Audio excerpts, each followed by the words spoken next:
Well, on The Fan, the fold-out chair, we have spoken to so many people, but I don't think a guest has had a bigger resume, list of career achievements than this man, Michael Cleary. Welcome to the show. Thanks, Fossey. Good to be here, actually. I don't know where to start. Is it politician, former professional wrestling commentator, three-time representative at national level across 3 different sports, Commonwealth Games medalist, Rugby League International, Rugby Union International? How about I ask this question of you? Which was tougher and rougher, rugby league or politics? Oh, that's a tough question, actually, because in my day, politics, it was pretty tough, but we had an understanding. We had what was said in the house was left in the house, and you got on well with each other. But of course, in league, the same thing. You used to build hell out of each other on the field, but have a drink afterwards, so. You achieved so much in your sporting career before rugby league becomes the #1. Is there a chance you would have never found your way to rugby league because you represent your country in athletics and you're an international in rugby union before rugby league enters the picture? I'd never seen a game of rugby league. I didn't know anything about it. What happened was that I just went through school. I finished up leaving school at 18. I mean, I wanted to go back because they offered me scholarships. I was so good at sport, and Mum said, you can't go back. She said, you'll be there with your kids. So I had to leave, and I went to work for my dad. He had a menswear store at Bondi Junction, and after a few months, I said, I need more money. I was only getting £12.10, which is, what, 25 bucks. And he said, well, if you want more money, go and find another job. So I did. And I just took on sport as a relaxation. I enjoyed it. I didn't plan anything. Are you telling me that through your junior years, competitive sport, as in rugby league, rugby union, wasn't a part of your life? Sports was part of my life. Sports part of your life, but rugby league or rugby union?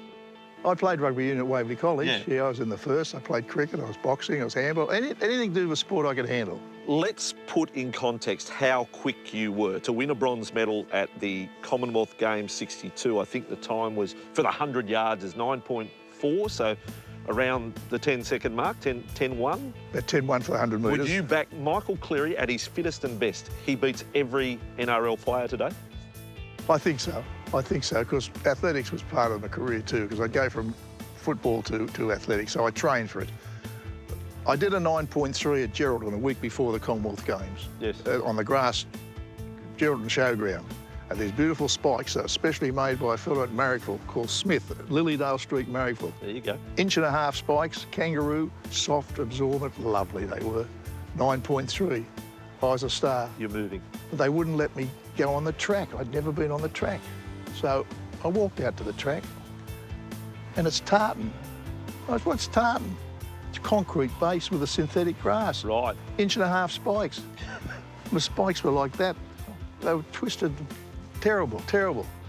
So, still won a bronze. Yeah, but they didn't give it to me. They gave it to their other Australian. They gave it to Gary Holsworth. So on the Tuesday, I'm going out to the final of 220. So the gun, on your mark, the starter says, and he says, stand up, stand up. So up we get. And over the PA system comes this announcement, ladies and gentlemen, the judges have reviewed the photo finish, and it's Cleary third, not Holsworth. The bronze medal now is Cleary's. He said, on your mark, and I'm shaking like a leaf. I said, oh, this is bizarre. This is bizarre. I came in 5th. I was in the dining room with Linda McGill and Dawn Fraser, having a nice roast lamb luncheon in the canteen of the Games Village. And in walked Arthur Tunstall, and they've got this medal. And they said, there it is, there it is. Over a roast lamb, they gave you the medal presentation. Thanks for being a good sport. I said, well, what else can I do, you know? Well, we're a rugby league show, but we do have to pay credit. Rugby union, you did play for Australia as well. You know, I had a most outstanding 12 months there at Randwick. I mean, one game I got 7 tries, which is a record still there. That year I got 39 for the season. And then they picked me to go to South Africa, and that was a nice novelty. Fair thing. Never seen that. Rugby union, green blazer. Woohoo. Well, why didn't you stay in rugby union? The scouts come to get you. Is it money? No, it wasn't money, because you still went over to league as an amateur. I had to play as an amateur because I wanted to go to the Commonwealth Games. And they still don't believe that I played as an amateur. I actually did. In that big first year, I won a Frank Hyde Award, which was a Seiko watch. Yes. Which was 25 quid, which is $50. Yes. Now, I couldn't take the watch. See, people, the younger viewers have to understand, you are playing for nothing. That was the truth. That is the real amateur status. If I took anything over $38, Yes. which was £18, Yeah. $36. If I took anything over that, I lost my amateur status. There you go. I signed a That is declaration. I did. They all said your dad got the money. I said he did not get the money. I did not get a quid. St George approached me, Canterbury approached me, and South Sydney. And they all said, come out of our boardroom. And Dad said, we're not going to the boardroom. If they want to talk to you, they come to us. So South Sydney came down to my home at Darling Point. Now, that's the Waverley College, Darling Point, Redfern Oval. Yeah. Hey, lovely start. I was born with a silver spoon, but I was smart. But Dad made sure the silver spoon was stuck straight in my rear end, and I was down to earth. You've come on board as South Sydney enter one of their great eras. I mean, so here's a bloke who doesn't know the game, yet becomes part of...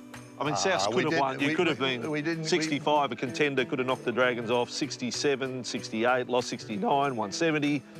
In the grand final in 71. Mate, we weren't any good in 62, mate. It wasn't until Bernie Purcell came to South that we started a fire. Yeah. And we're Johnny Sattler and all those sort of blokes. Oh, mate, what a game that was for those fellas.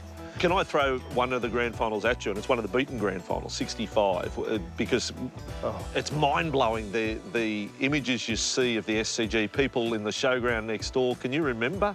Is it vivid running out that day and just seeing that sea of people everywhere? That is one of the highlights of my life. I have never seen 72,000 people at the Sydney Cricket Ground. On the Sheridan stand, up the escalators, on the roof of the grandstands, on the sideline. Yeah. Never seen it before. Everywhere you went round South Sydney or even down at Double Bay or anywhere, there was red and green sausages in the butcher shop. Everything. There's colour, Might leave the green ones out. atmosphere. Oh, it was unbelievable. It's a highlight of my life to actually just run on the ground and see that. Jimmy Lyle said to me just early in the game too, you know, he said, come round me, come round me. So round him I came, and up, when I look up, there's Kevin Ryan in front of me. Oh, my head came out my anus. I swear to you, you wouldn't believe it. Big hit. 10 minutes later, Jimmy Lyle says, come round me, come round. Get nicked, I will, I said. And poor old Jimmy had to do a swivel and run himself. He might run into Kevin Ryan himself, I don't know. But what a tough fella he was, Kevin Ryan, Monty Porter, Noel Kelly, oh. Well, what about grand final success then, as part of those South sides in 67 and 68? Could have been 69, 70. That Nordway, the coach of Balmain. Nosworthy. He used to tell them to cut. We couldn't get our game going. They kept going down. They used to stop playing those days. Rugby league player, rugby international, Commonwealth Games bronze medalist. Where does professional wrestling commentator fit in? How did that start? You're on Channel 9 for many years. Coming in at 18 stone, 7 pounds, killer Carl Cox, and his opponent is Tiger Singh.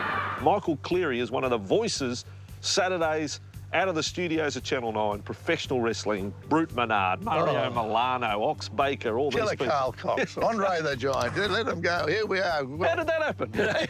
Don Lane lived at Darling Point, I lived at Darling Point, and on a Friday, the stadium had the wrestling. So I'd pick up Don, Rush Cutters Bay, and we walk across the stadium, and they'd introduce, for South Sydney, Mike Cleary, and a big cheer would go up, and then Don Lane, big cheer. A fella called Jim Barnett was the promoter. At half-time, I was walking out of the White City, and Don introduced me to Jim Barnett. And Jim said, oh, I didn't know you were so popular.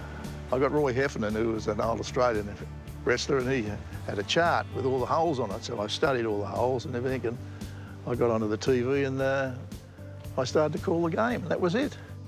Go back and relive one day of your sporting or political life, or indeed professional wrestling commentary life. What day would that be? A day to remember? Yeah.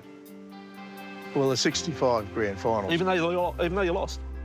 Yeah, I know. It was only 12-8 or something. So it was a good game, and only for Johnny Raper, we would have won it. He chased a loose ball. I finished up knocking myself out when I bounced onto the ball, but that politics was exciting in 74 to win the by-election. I really felt good that, and I saw some of the ministerial stuff was good too, because, you know, we brought in footy tab, pub tab.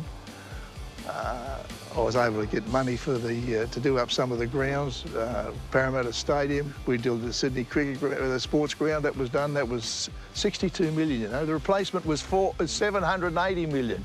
62 million, not an ounce of government money in that. Can I say it's just an honour to sit here on these real McCoy fold-out chairs. I hope these have been worthy. You got from America? These are from America.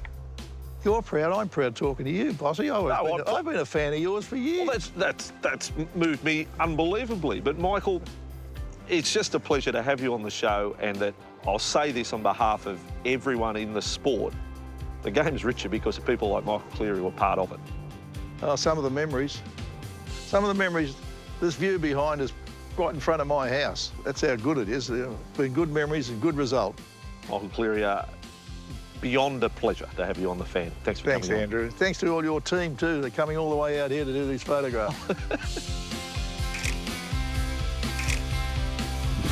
Now, before we